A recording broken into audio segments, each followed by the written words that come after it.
Olá, galera! Voltando então à nossa aula de histologia. Vamos começar agora a falar sobre o tecido conjuntivo.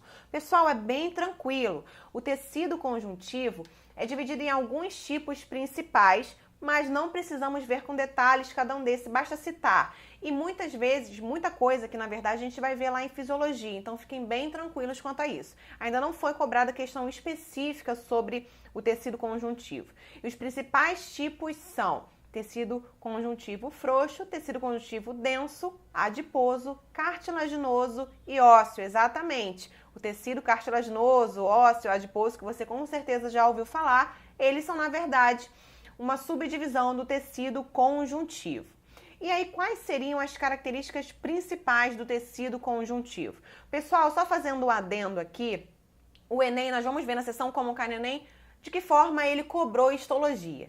Mas o Dá Uma Força, nós acreditamos que eles não vão cobrar características muito detalhadas.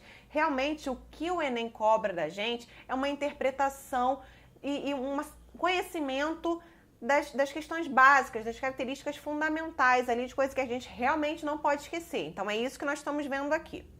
Quais seriam as características do tecido conjuntivo? No tecido conjuntivo, há um predomínio da matriz extracelular. O que seria essa matriz extracelular? É um conjunto formado por fibras e por uma substância fundamental que nós chamamos. Isso você não precisa decorar. Só a gente saber que é totalmente diferente do tecido epitelial que nós acabamos de ver. O tecido epitelial, nós vimos que as células estão ali bem grudadinhas, porque tem a principal função de proteção. Então, realmente, elas têm que formar uma rede densa ali de células. Agora, no tecido conjuntivo, é o oposto. As células, elas estão imersas nessa matriz. É como se tivesse aqui, ó. Essas são as células do tecido conjuntivo, podem ser macrófagos, mastócitos, fibroblastos, esses são as principais células, mas isso nós vamos ver bastante também lá na nossa aula de sangue e imunidade. E aí, aqui, ó, em volta dela toda teria essa matriz extracelular. Então, percebem que as células do tecido conjuntivo não estão grudadinhas como acontece no tecido epitelial. Outra característica é que as células o tecido conjuntivo, ele sim é vascularizado, diferente lá das células lá do tecido epitelial. O tecido epitelial não é vascularizado. Então, se a gente se fere ali e sangra, significa que nós chegamos até o tecido conjuntivo. E aí sim, nós ferimos ele ali e extravasou o sangue ali do vaso sanguíneo, obviamente.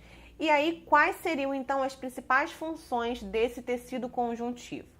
Sustentação, defesa e nutrição. Nós vamos ver na aula de sangue e imunidade a questão da defesa. Por que que esse tecido é importante para a defesa do organismo?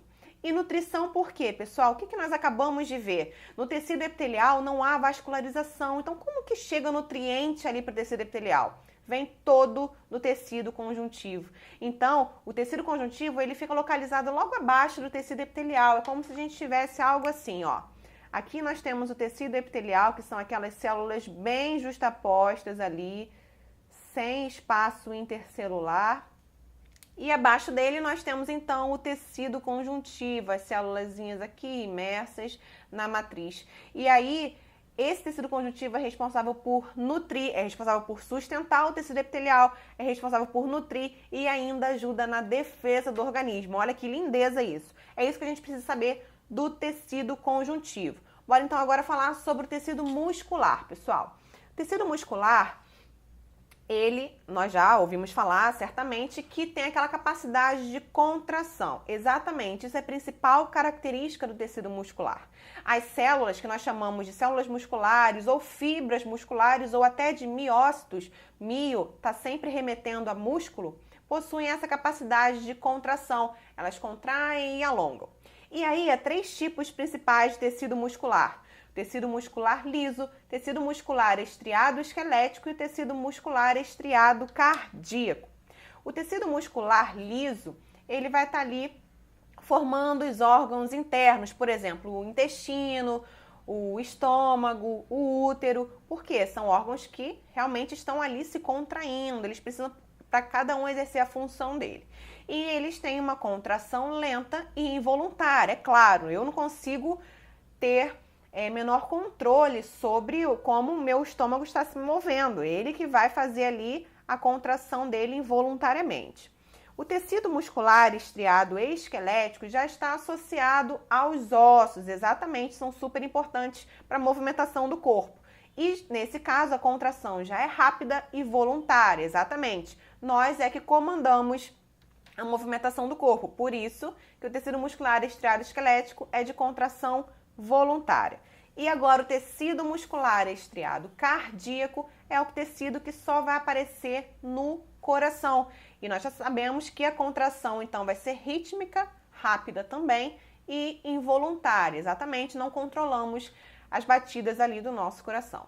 E aí, pessoal, importante a gente saber sobre o tecido muscular é que as células só conseguem se contrair graças às proteínas, principalmente. Existem outras, mas essas são as que mais estão presentes ali na célula muscular, que são as proteínas contráteis, actina e miosina. Exatamente, vamos ver mais sobre isso lá em fisiologia, mas o que importa a gente saber agora que é graças a essas proteínas que as células conseguem se contrair, se alongar. Elas deslizam umas sobre as outras e nós vamos ver isso melhor nas aulas de fisiologia lá. Beleza, galera? Isso era tudo que precisamos saber de tecido muscular. Vamos agora falar sobre o tecido nervoso. Tecido nervoso, pessoal, é formado por neurônios ou células nervosas, também chamadas células nervosas, que são especializadas na condução de impulsos elétricos. Então, já perceberam que é um tecido fundamental aí pra gente. E aqui nós temos um esqueminha de como é um neurônio. Ele tem essa partezinha maior aqui chamada de dendrito. Aqui nós temos o axônio recoberto pela bainha de mielina. Vamos ver isso também melhor lá em fisiologia, só para a gente conhecer aí, ter o primeiro contato aí com o neurônio. É bem bacana, é muito interessante a estrutura dele. E há também, claro, além dos neurônios, outras células chamadas células da glia, que tem função protetora e função de sustentação ali no nosso tecido nervoso. E o tecido nervoso está presente ali no sistema nervoso, óbvio, sistema nervoso central, sistema nervoso periférico. Agora, algo bem interessante de sabermos é que